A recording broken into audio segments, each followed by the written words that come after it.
happened last night was that the train didn't stop in the middle of nowhere when that first alarm cord was pulled, but a decision was taken for it to keep going to Huntingdon station, where very quickly we saw that armed police were able to get on board and effectively neutralise the threat. Now, there was an exercise, bizarrely in March, in which British Transport Police tested their response to a very similar scenario where a suspect had gone berserk on a train travelling from Scotland to London, and this incident, this make-believe incident, took place just as the train, like last night, was leaving Peterborough station.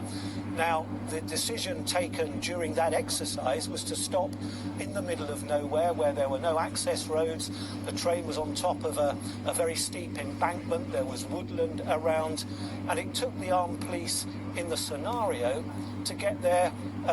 It took them 25 minutes to get there, whereas we saw last night it took only 8 minutes. So whether that was something that was learned from that exercise, a decision last night, a decision taken when the train driver rang LNER headquarters.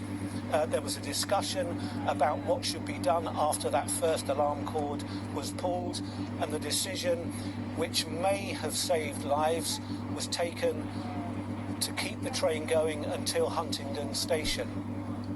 But it is a balance. I suppose if you stop in the middle of the nowhere suddenly, then perhaps the attack might stop. The perpetrators might think that they've got to stop attacking. If the train doesn't stop, it must prolong the ordeal of those passengers on board who might be expecting the train to stop when you pull the alarm cord, as it used to. It doesn't these days. But at least it did mean that once the train had stopped, the police got on board very, very quickly.